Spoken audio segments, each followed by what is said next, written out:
We've just reached the end of the 60th anniversary Simmentaler National Show here at the Bloemskou. And the judge was renowned international judge PJ Butler, these days from Texas in America. PJ, a great job. Your impressions, please. Yeah, so Isak, I'll tell you what, I mentioned this earlier, but in terms of the females today, I don't think I've ever judged that many females in production of that higher quality in any breed anywhere. It was amazing, class after class, the flow of feminine, functional, females with volume, not extreme in any way, good udders, and incredible feet and legs. The South African farmers have done a job on feet and legs. You know, it's not often where you go around the world and you don't have to sort on them, because 90% of them were fine.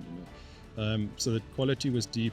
I think the champion bulls from yesterday, those two calves, are maybe the type that's going to move the breed forward in terms of market share. Just moderate framed, really early maturing masculine functional bulls. And this, it's just the highest quality. It was incredible. It was a point of discussion yesterday with the bulls that you chose the younger bulls. Yes. For the championships. And is that the reason, indicating the direction that we need to go? No. So when they told me what my job was, it was to pick the best animal in the show. They didn't tell me to pick the oldest one in the show. So I did what they told me to do. I picked the best one. Yeah, and it's up to the interbreed judges on Friday to hopefully do the same. Yeah. And the other interesting thing, also remarkable, is that in the final lineup of the cows for the grand champion, all belong to the same breeder. That's extraordinary. Yeah, when that all came together, it's very surprising and extraordinary that a breeder can do that on a big national show like this. You know, I don't know what the numbers were, 300 Simmentalers, I think, and for the grand champion female drive to have 4 from one owner is obviously the type he's breeding is right, and they're appropriate for the industry, and the quality and also the preparation was right, and it really fitted what we were looking for. You judge all over the world. A last word on where we are in terms of the world. So I've got friends in Texas, Professor Cliff Lamb, who's from Texas A&M, he's an ex-South African, ex-Zimbabwean, and then Lee Leachman, who runs Leachman Cattle up in Colorado, and they come across to Oldham Stockman School every couple of years, and whenever they come back, I say to them, are the South African farmers as good as we think we are? And they agree that the standard of excellence is very high, and I think it's for a number of reasons. The one is, for the most part, people live off their cows, so they have to be right. You know, they can't afford not to have practical, functional cattle, and tough times make tough cattle. You know, so our environment isn't the easiest in the world. The political climate isn't always the easiest in the world, and also the lack of export opportunities. That all shrinks your margins, and it forces the cattle to be good. And if you think of all the places in the world where it's very easy to live, the quality tends to slip because there isn't that pressure to make sure they're good. PJ Butler, Tarka Stadboykie. Yeah. Welcome back here. And thank you so again, much. All the best, and thank you very much. Always good to see you. We've been doing this for 25 years. I won't get tired of it.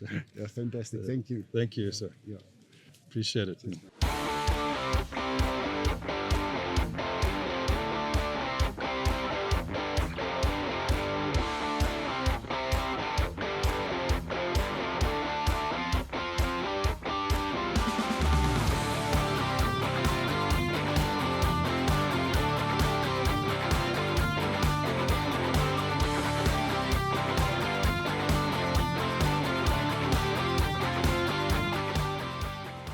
Martiens de Jager is die president van die Simmentaler-beestelersgenootskap. En ons is hier by die Bloemskou by die prysuitdelingsdiner. Dis die einde van die 3de dag. Daar's nog die groot nasionale veiling wat môre gebeur, Martiens. Dit was 'n uiters suksesvolle paar dae wat julle hier gehad het. Maar ek verstaan dat dit was deel van 'n groter prentjie, 'n groter plan van die Simmentalers. Ja, Isak, ek is nou so 3 jaar president by die genootskap.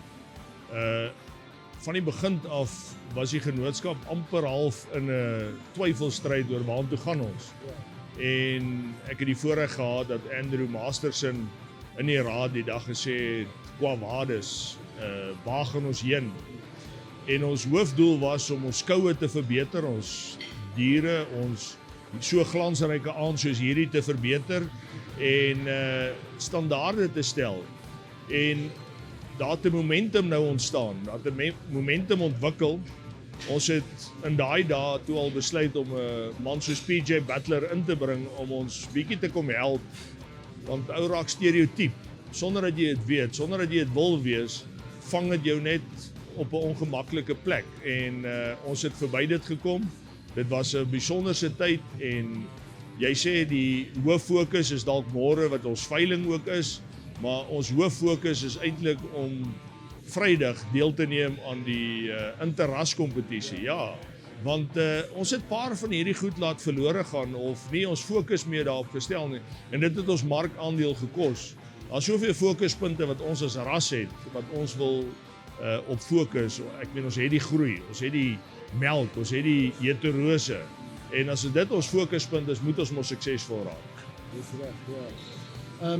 Praat nou van PJ Butler, hy het telkens as hy kommentaar lewer oor elke klas, het hy verwys na die kwaliteit, het hy verwys na die wêreldstandaard wat die Suid-Afrikaanse Simmentaler eintlik het.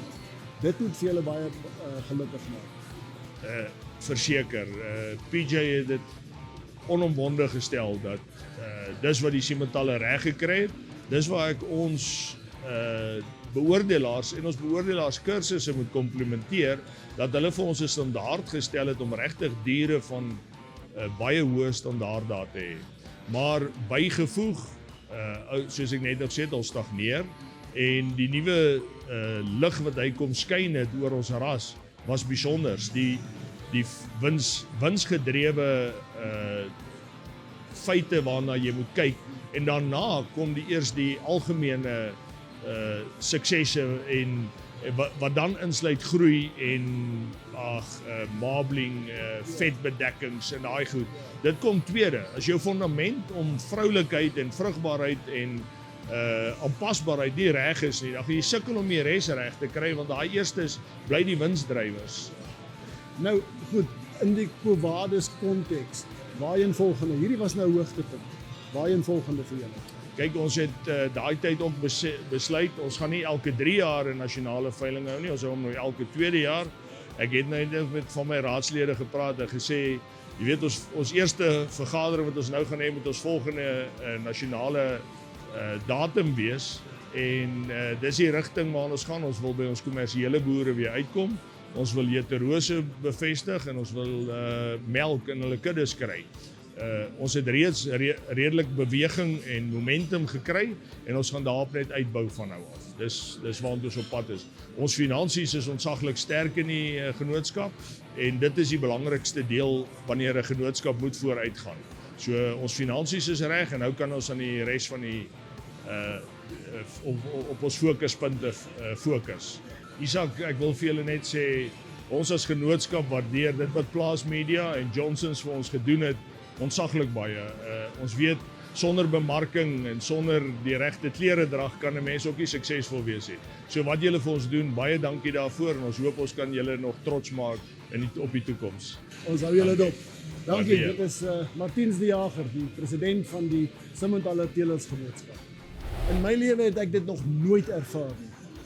Pieter Abramse van River Valley Simmentalers by Heidelberg het vanaand hier by die Simmentaler prysuitdeling na hulle nasionale kampioenskappe feitelik totaal en al skoonskip gemaak. Daar's nie een ander teeler wat 'n toekenning gekry het vanaand. Die Pieter het alles gevat. Pieter, baie geluk in die eerste. Thank you very much, Isa. Waar het begin? Wat is jou geheim? Yeah, it started in the 90s when we were breeding with another breed, and at the Gold Cup parade in 96 at the Rancho, I saw a Simmentaler cow that really made a huge impression on me.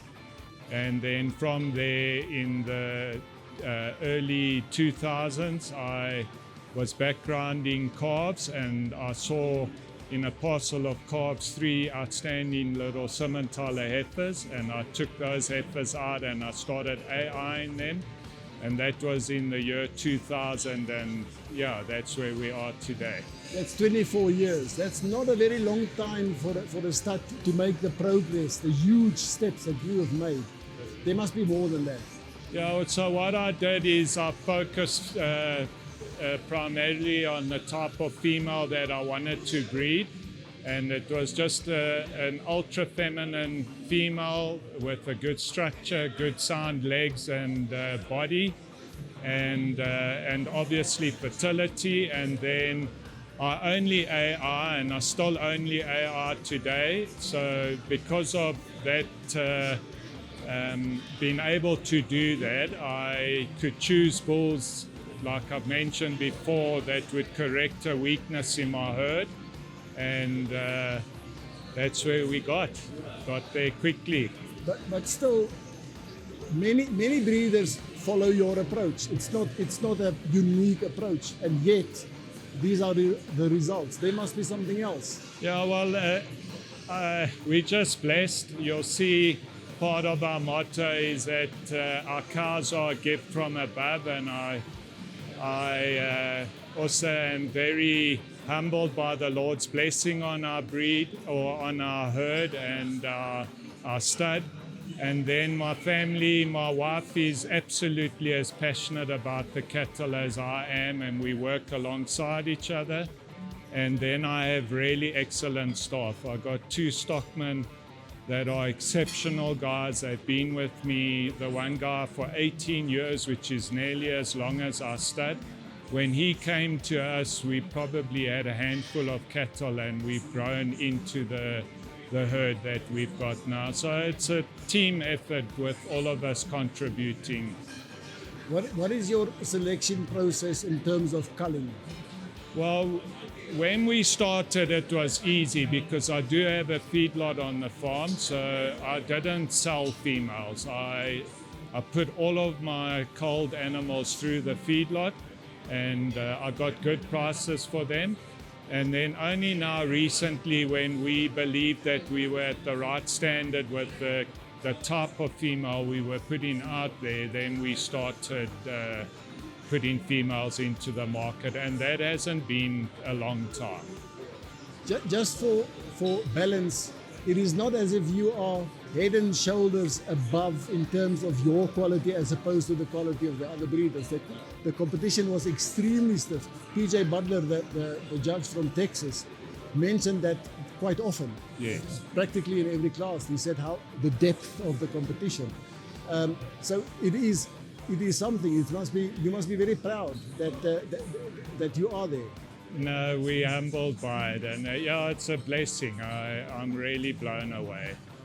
Privileged. Again, well done. Congratulations. Thank you very much. Pieter Abrahamse van die River Valley Simmentaler stoet by Heidelberg.